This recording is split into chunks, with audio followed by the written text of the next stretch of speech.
Going to continue with the latest on keeping those polling places secure for voters. Businesses have also been boarding up their windows in major cities amid concern of potential unrest after the election.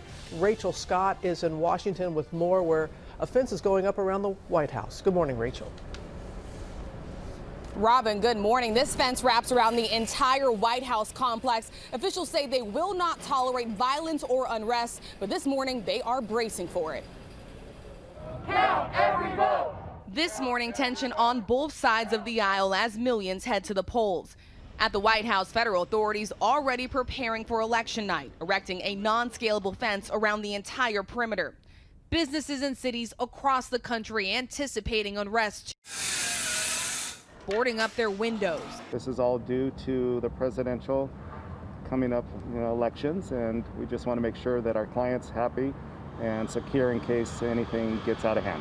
Nearly 100 million Americans have already voted, but as even more voters prepare to cast their ballot today, the president's own words raising fear of voter intimidation.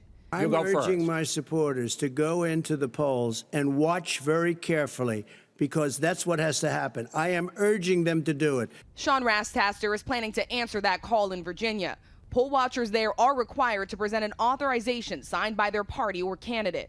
The poll watcher is trained both by the party and by the election office to do a very specific task. I think a lot of people, when they hear the concept of poll watching, they think that that's something else, that that's just random people showing up at a poll and doing nefarious activities. And that's absolutely not what a poll watcher does. And in Michigan, an open carry state, a judge ruling guns are allowed at polling places, citing the Second Amendment. But that ruling leaving some uneasy. The fears and concerns that I have are any sort of violence in the polling location in regards to open carrying a weapon, a gun. I think people are just thinking about it. And a warning, voter intimidation will be taken seriously. Anyone who intimidates a voter in Michigan by brandishing a firearm is committing a felony, and this is enforceable by Michigan State Police and local law enforcement.